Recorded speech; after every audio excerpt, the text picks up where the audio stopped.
Fala galera, sejam muito bem-vindos aqui a mais um OneCast. Aqui é o Pastor Lucas e eu tô hoje com um convidado muito especial, um amigo já antigo, o pastor Yuri Breder, da PIB de Campo Grande. Seja muito bem-vindo, pastor.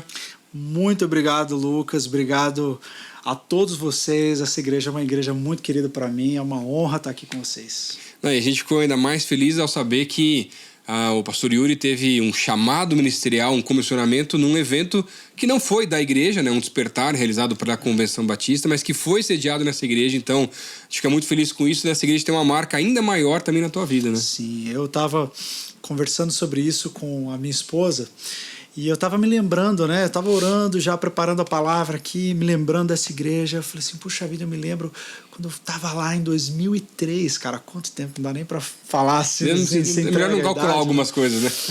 Cara, eu tava lá em 2003 e eu me lembro daquele chamado da missionária Ana Alzira para ir pro Senegal. Foi tão forte para mim que eu saí quase no meio da pregação dela e eu fui chorando até o stand para me inscrever, dizendo, Senhor, me leva para missões. E isso foi uma coisa que guiou a minha vida nos anos seguintes e eu acabei indo pro campo missionário, fiquei 1 ano plantando igrejas no Nepal e tudo começou aqui. Amém, que bom, a gente fica muito feliz com isso e até inspirar talvez outras pessoas, não só nessa igreja, mas em várias outras igrejas, né, de pessoas atendendo esse chamado de Deus e sendo impulsionados aí para vir para a obra, para o ministério, não só no tempo integral, parcial, liderando célula, dando discipulado e tudo aquilo que Deus tem colocado também para cada um, né?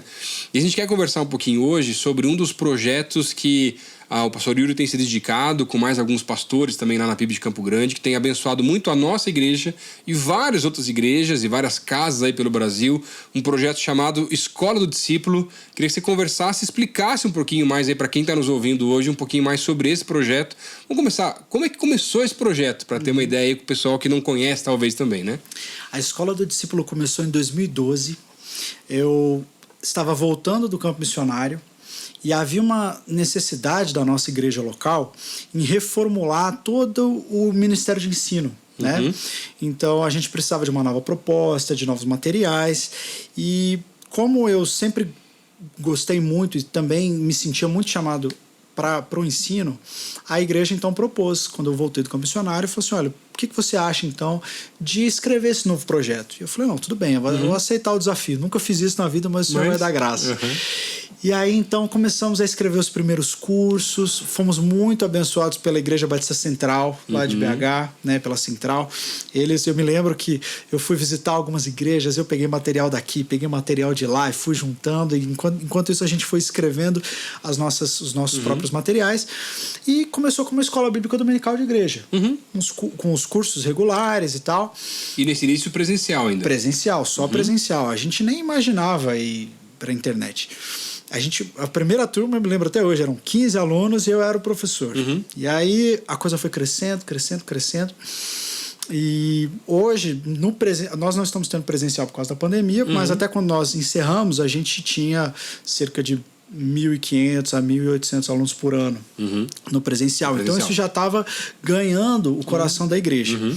E aí um dos pastores que veio trabalhar conosco, né, que é o Felipe Breder, ele é o cara que ele é ligado em tudo, em canal do YouTube e tal, e ele tinha esse tino. Eu não assistia nada, não era ligado nisso. Ele falou assim, cara, a gente precisa abrir um canal no YouTube e colocar essas coisas online. Eu falei assim, cara, tudo bem, pode fazer. O conteúdo já está desenvolvido, está preparando, né? Pode incrementar, tem coisa nova, mas... E aí ele falou, não, vamos fazer vídeo sobre curiosidades e tal. E aí a gente colocou lá um celularzinho e eu comentando, fazendo vídeos que quando você vai lá no canal da Escola do Discípulo pegar os vídeos mais antigos, a gente fica assim, cara, a gente precisa regravar esse vídeo agora. Dá até vergonha. A matéria é boa, mas o tempo deu uma judiada aí, né? Não, a gente não tinha cenário, a gente gravava lá na biblioteca da igreja, a gente, né, era uma coisa assim bem iniciante.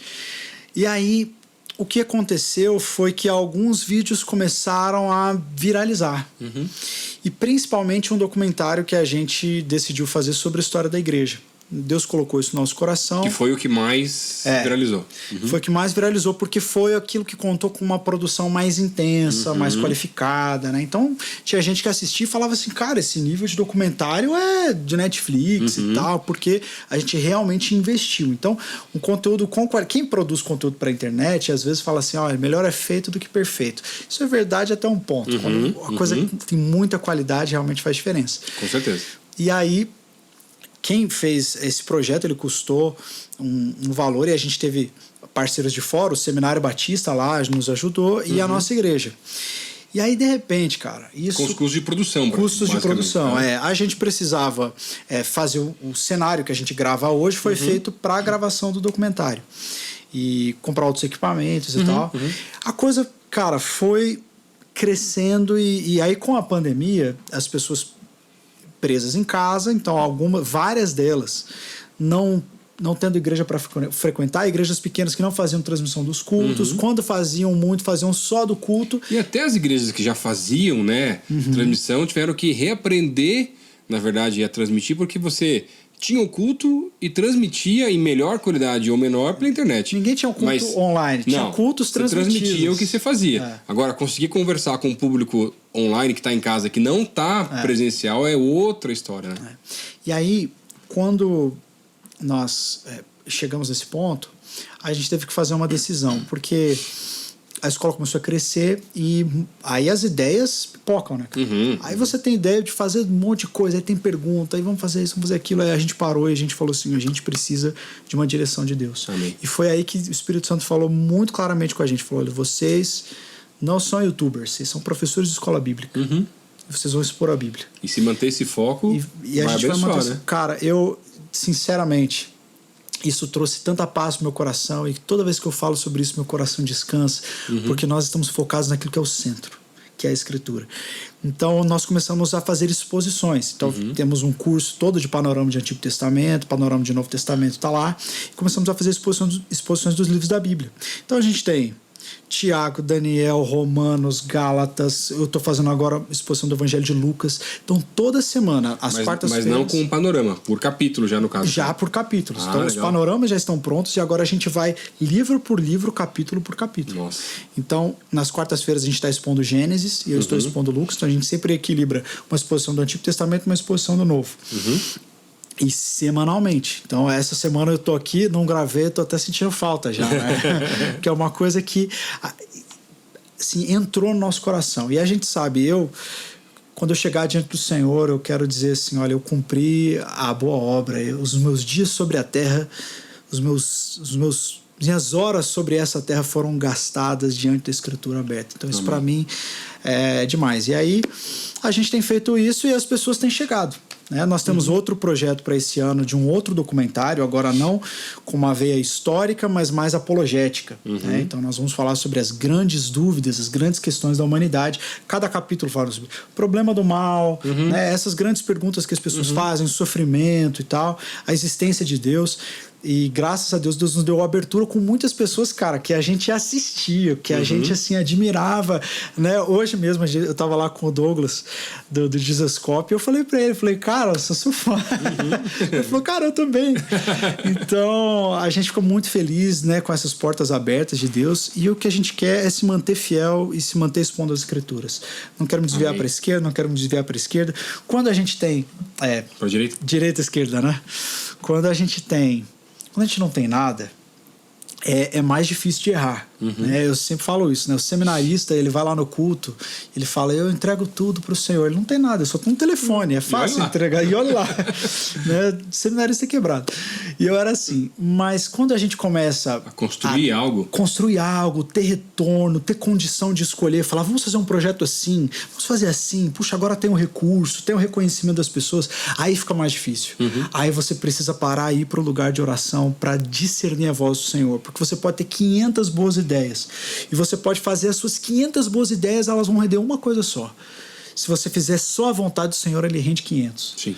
Então a gente precisa permanecer naquilo que o Senhor quer. E além pra nós. da tua própria vontade, não no sentido maldoso, mas no sentido benéfico, porque você quer que o projeto abençoe mais pessoas. Claro. Mas não necessariamente a tua própria vontade precisa ser aquilo que Deus tem.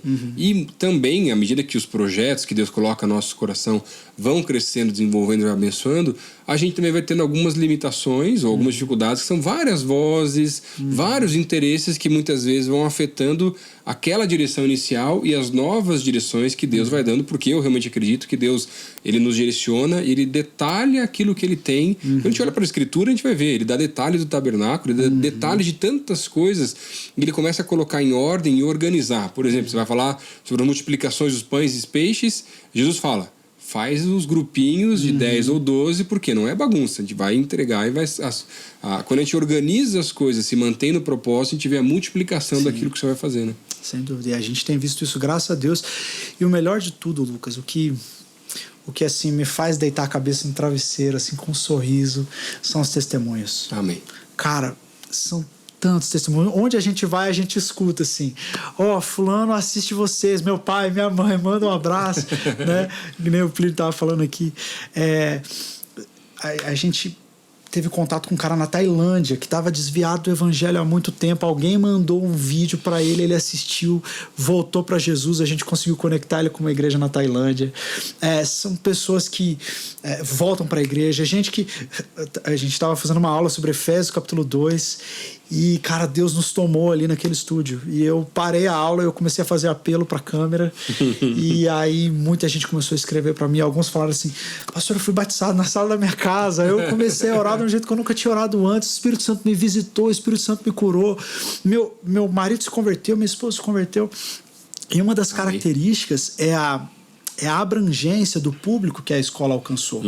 Porque nós oramos para que a igreja seja intelectualmente robusta e espiritualmente vibrante. Essas são duas marcas. Então, todo o conteúdo da escola, ele precisa ser intelectualmente robusto. Ele não pode ser preparado com poucas horas, ele precisa ser algo estudado. A gente precisa transmitir profundidade. Mas a teologia correta é aquela que se transforma em doxologia, é aquela que nos coloca em adoração. Sim. Então, eles nos veem ali diante das câmeras chorando, sendo tocados por aquilo que a gente mesmo está ministrando, e isso alcança as pessoas. E aí nós temos muitas pessoas que vêm de origem católica, dizendo assim, olha, eu acompanho vocês, eu assim, acho demais o respeito que vocês têm para falar de outras crenças, de outras pessoas, porque nós somos locais agora, né? Então a gente precisa ter um outro tipo de comunicação. Sim. Nós nos comunicamos localmente, mas globalmente também. E muitos irmãos assim, falando, olha, eu sou da igreja católica e estou chegando à fé agora, tenho caminhado com até alguns seminaristas, numa caminhada de discipulado, mostrando para eles aquilo que a gente crê, e vários dizendo assim, olha, um amigo padre disse assim, eu nunca tinha visto a reforma protestante por esses olhos, agora faz mais sentido como vocês são. Uau. Com o que vocês estavam lutando. Né? Então, puxa, e aí eu falei assim, rapaz, cara, olha que bênção. Eu me lembrei dos apóstolos, quando eles, na expansão da igreja, a pregação deles atraía as pessoas em comum, mas também convertia doutores e mestres. Essa é a característica do ensino profundo completo da igreja, que ele abrange todas as pessoas. E a gente começou a ver pessoas assim, muito estudadas. Gente, nós fizemos um vídeo sobre geografia bíblica, sobre por onde Jesus andou. Aí eu peguei um mapa e falei, gente, sabe o que é a Galileia? Galileia é isso aqui. Sabe esse corpo de água? Eu vou te contar um segredo. O nome dele é Mar da Galileia, Lago de Genezaré e Mar de Tiberíades. É a mesma coisa, entendeu? Eu sempre achava que eram 3 lugares diferentes. De vez em quando o pessoal acaba usando um lado ou outro. Exatamente. Aí fiz lá o mapa e aí um cara falou assim, eu tô assistindo aqui e eu achei fantástico, eu sou formado em geografia, sou formado em história, quero saber mais sobre isso. Então, graças a Deus, o fato da gente buscar ser intelectualmente robusto tem feito com que a gente alcance muitas pessoas. Isso sim, para a glória exclusiva do Senhor Jesus. Claro. A gente é só a ferramenta e a gente sempre lembra, a gente é só professor de escola bíblica. Amém. Vamos expor as escrituras. E as escrituras, elas são transformadoras. Quando a gente expõe as escrituras, Deus fala. Quando a gente fala, é a gente que fala, mas quando a Bíblia fala, é Deus que fala. Amém. Então, tem sido maravilhoso. A gente estava conversando antes aqui, eu achei muito legal, porque assim, não é uma crítica, eu não tenho nada contra, são várias as igrejas, ministérios que têm cursos, né, de liderança, outros cursos, né, e para fazer com que essa escola ou algum outro projeto possa emplacar, né, e possa ter continuidade e pagar os custos realmente até, muitos são cobrados, né, e não é errado, não temos nenhuma crítica com relação a isso, mas uma das coisas que eu achei mais legais no de vocês é porque ele é totalmente gratuito. Aberto no YouTube para quem quiser poder participar, né, então é muito bacana. Sempre será assim. Amém. Nós temos projetos de cursos, de lançamento de cursos mais para frente, mas toda a exposição bíblica e todo o curso que a gente disponibiliza para a igreja local sempre estará aberto para todas as pessoas. Amém.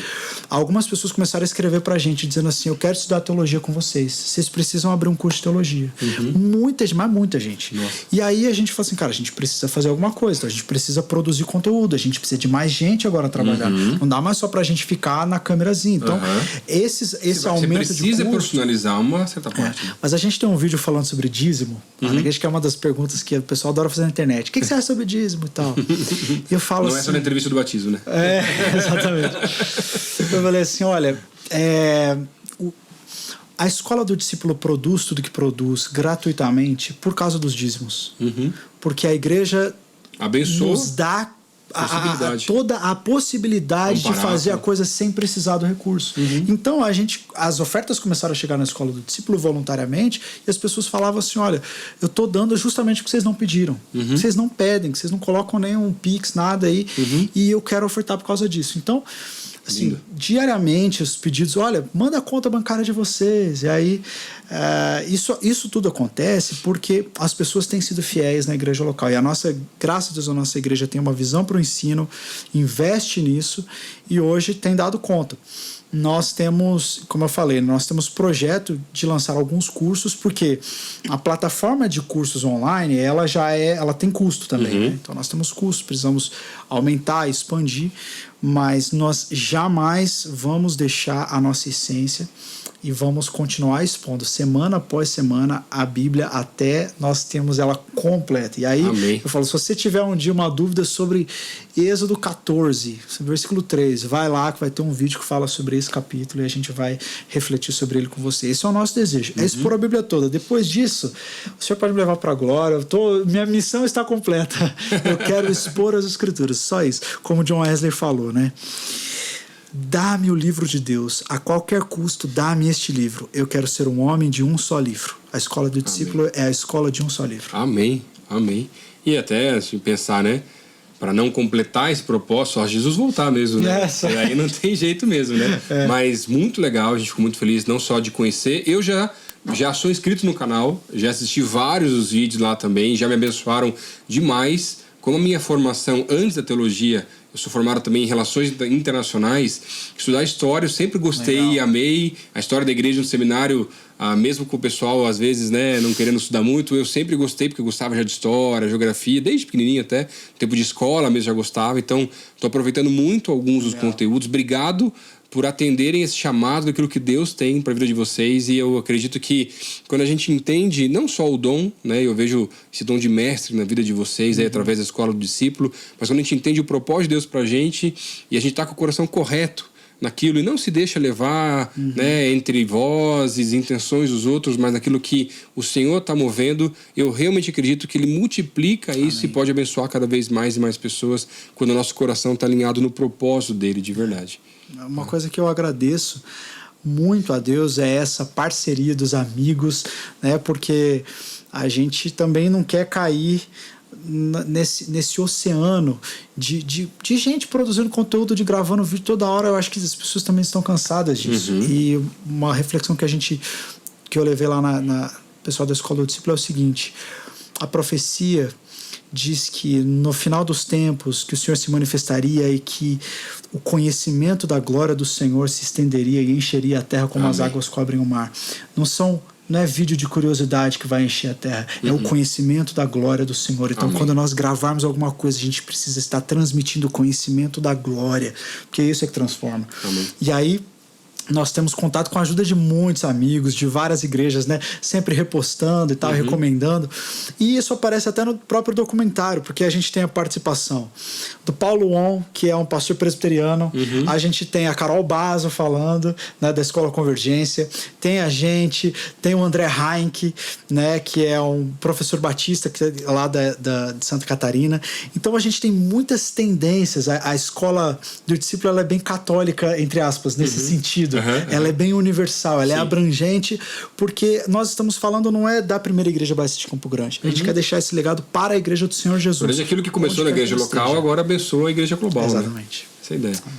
Obrigado, Yuri. Quem não conhece ainda pode procurar depois no YouTube, Escola do Discípulo, se inscreve, começa a aproveitar esses conteúdos aí para ser abençoado também. E a gente, como a igreja, pode ter certeza que vamos continuar a orar por vocês, interceder por vocês e consumir os conteúdos para poder ser abençoado aqui também como igreja. Amém. E gerar essa maturidade também na juventude, na nossa igreja aqui nesse lugar. Amém. Conta com a gente e muito obrigado pelas orações, obrigado por aquilo que vocês são. Sempre que eu converso com vocês, seja no GKPN ou a gente vem aqui, a gente sai daqui com o queixo caído, mas por causa da visão que Deus deu a essa igreja e a capacidade de implementá-la, né? Então, assim, eu tô no trilho de vocês, tô mirando vocês. Imagina. O que a gente entende de Deus aqui é o que a gente faz para Deus tem que ser feito com excelência. Amém. Então, a gente vai tentar fazer tudo do melhor para Deus, porque é feito para Deus de verdade. Glória também. A Deus. Tá bom? Obrigado por ter esse tempo conosco. Obrigado por você que está nos ouvindo. Nos vemos no próximo OneCast. Amém.